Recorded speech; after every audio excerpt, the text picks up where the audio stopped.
it's come to my attention that there are a lot of misconceptions about shadow work. This is what really prompted me to make this video. I'm not gonna lie to you. A content creator that I haven't seen too many of her videos, but I've seen a few of her videos and I really like them. But yesterday she posted this video that essentially was like, shadow work is bullshit and you don't need it. And I was just like, basically she was just like, yeah, no, it's bullshit. You don't need it. And even though I agree, like no one needs anything. Like, please, you don't need anything. But I think that the way that she explained it, it sounds like she doesn't understand what the shadow is. And this is not me being like, oh, what a dumbo, she doesn't understand it. No, that's not what I'm saying, because as I'm telling you, 6-7 months ago, I didn't understand it either. And we can be very passionately mistaken about something. We can be very passionately uninformed. I digress. Let's get into the video. So the first misconception that I think is very important to clear up about shadow work is that the shadow is bad, that the shadow only holds negative or bad things. And that's absolutely false. But I could see why you would think that, because obviously shadow equals unknown and unknown equals bad. We tend to think that the things that we don't know are bad because as human beings, we like to know things and we like to feel comfortable, because when we think we know something, we're just like, oh yeah, I understand that. We feel comfortable and we are appeased, right? When we don't know something, it makes us be like a little edgy. It gives us a little bit of anxiety. So obviously, if something is called shadow meaning dark meaning unknown, obviously it's not going to make sense to us as something that could be positive. But I'm here to tell you, my friend, that your shadow absolutely has qualities within it, qualities, beliefs, behaviors that are positive, but you don't realize that. And you won't know unless you go digging in there. The second point that I'm going to make, courtesy of my new internet friend, I'm not going to say her name, I'm going to call her Kitty. So Kitty and I were having this conversation and she's just like, Denise, like first of all, thank you, Kitty, for correcting me and being like, Denise, it's Carl Jung, not Carl Jung. And she was like, Denise, like, I already know my shadow. I know my negative traits already. Like, I'm comfortable with my negative traits. I know myself. And for that, I have to bust out my little visuals. I have to bust out the visuals obtained from simplypsychology.com. Look at where it's pointing here in the middle, where it says the preconscious. That right in the middle space, that is what holds the things that you already know about yourself that are negative. That's where Kitty was like, Denise, but I already know these things about myself. There are negative things about yourself that you already know, that you've already faced. But the thing is that the shadow is in the unconscious. It is way at the bottom. It is, if it was conscious, if you already knew it, it would not be in the unconscious. It can't be in two places at once. Especially people who are honest with themselves can tell you harmful, negative, toxic traits that they have. Absolutely. But the thing is that the shadow holds things that you cannot accept because it would be psychologically damaging to your ego to accept them. And that is just the truth. If you already know your shadow and you're just like, oh yeah, I already figured it out. Like my shadow, I already know it. If you have that feeling about the shadow, then you haven't really like cracked the depth that you need to get to. Because if it was that simple, then it wouldn't be stored at the, like you can go diving, right? Like, can you imagine if you're a little diver, you're up here at the very top of this iceberg and then you take a little swim and you're like right in the middle, you're at the pre-conscious and you're just like, yeah, I can kind of see this, like, oh, this makes me a little uncomfortable, but it's true. I am this way. And then a little bit deeper and then a little bit deeper. And then once you get into this like depth of where this iceberg is like hidden, basically in the darkest part of the water, unacceptable doesn't necessarily have to mean by social standards, because sometimes there's something that is unacceptable in your family. Like, for example, let's just say you're a very talented painter, but in your family, everybody was a freaking scientist and they're very logical people and they just happen to think painters are freaking losers. And they're just like, you're going to be an artist.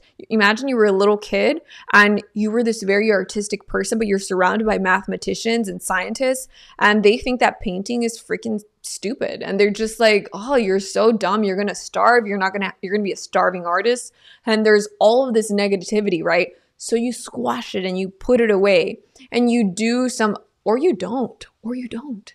And you become an artist, but you hate yourself because your family hates you, and you absorb that, and then you're just very unhappy, right? If you have any level of resistance towards yourself, right? So either you accepted it and you feel like a loser because your family said that you're a loser because you're a painter and you're not a mathematician, right? Or on the other side, you can be like, no, you didn't accept that part of yourself. You just squashed it down and you learned to hate artistic people, and you learn to hate that part of yourself. So you kind of like just like put it down there when it went all the way until the unconscious part of the iceberg, right? Because like you bury it because the iceberg keeps basically growing with time and you keep putting stuff down there, right? So let's just say you went the other way and you became a mathematician too, but you didn't let yourself become the artist that you could have been, right? So let's just say that is hidden down there. You're this like super creative person who is really amazing at painting and art, but it's hidden beneath your subconscious mind because it was so hated. That quality or that personality was hated in your family, so you didn't let it out.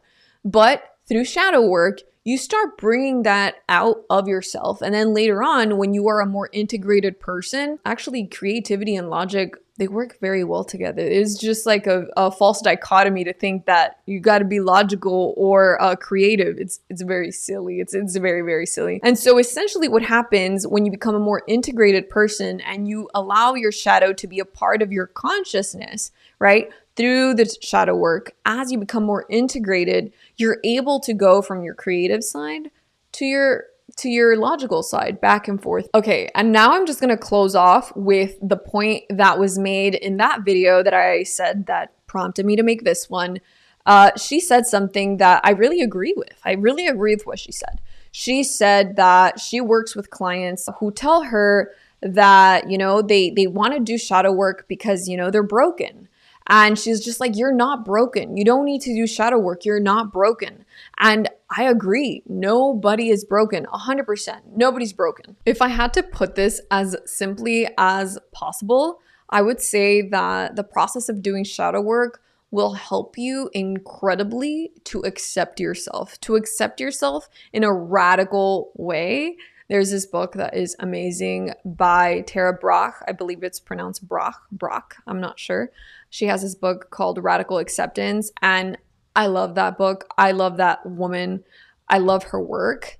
And without knowing what you're accepting, without knowing the parts of yourself that need that like tender, loving acceptance, if you don't know those parts of yourself, then you can't fully love yourself. And if you can't fully love yourself, then you can't love other people. First of all, you'll only use other people to kind of appease yourself. And if you don't know the parts of yourself that you are uncomfortable with or you downright hate, there are parts of yourself that you don't realize, but you hate them.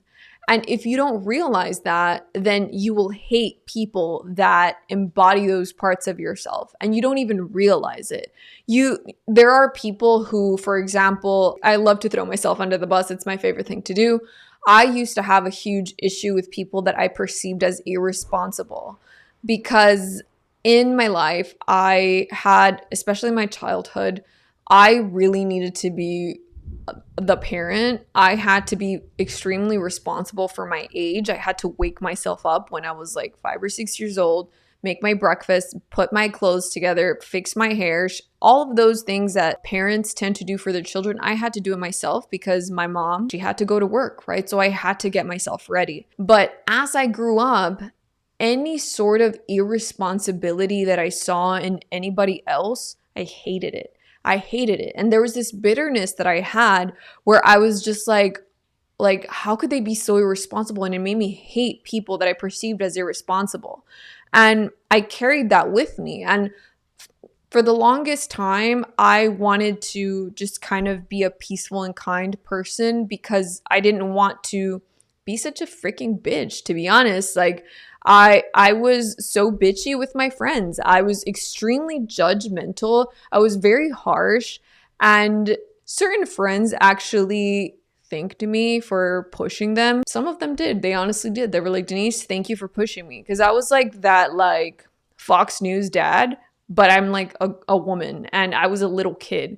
So I was like a middle schooler and a high schooler who was just like very extremely harsh. Like I don't have another way of saying it. And I never would have known if it wasn't for shadow work that all that meant was that like the irresponsible fun side of me never got to come out and play. So I was bitter for anybody else who did get to come out and play. And once I kind of grieved for that and accepted myself, accepted that like there is that part inside of me that is irresponsible and that does do like fun things just for the heck of it.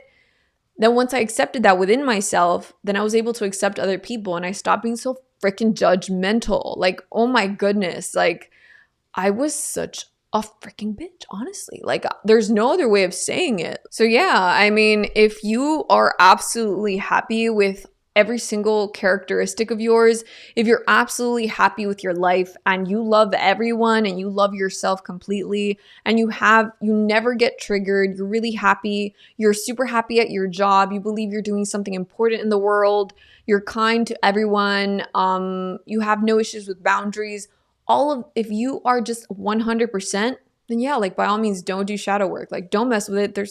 It takes a bunch of time. Like don't do it. Don't do it. Hey man, if you're already good, I'm happy for you. You don't have to do all this extra stuff. I'm a minimalist. The fewer things I have to do in my day, the happier that I am, because there's plenty of stuff that I want to do. I don't want to add chores to my list of things that I have to. I have a bunch of chores already. So if you're happy in your life, don't do shadow work. You don't have to. If you feel completely abundant and happy every single day and you're just freaking radiating sunshine, that's great. Like that is the state that I wish everybody could be in.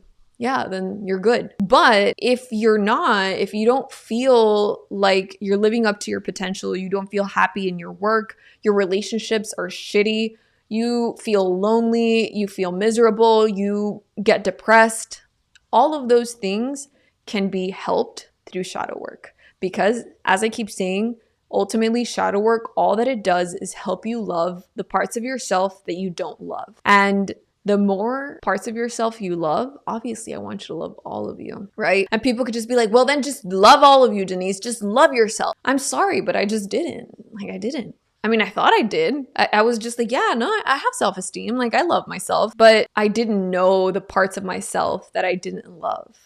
And it was kind of a long process to figure it out. But once I identified those parts, then I could start accepting them. First, I had to know them, then I had to accept them. And then now I love them because they all helped me become who I am today. So that's the end of the video, guys. If you have any questions, please make sure you leave them in the comments because we're going deep. We're going into shadow work, but I want to get you primed. I did not want to throw you into the deep end because like I would be talking to myself. Nobody would understand what the hell we're talking about. So yeah, I'll see you soon. Bye.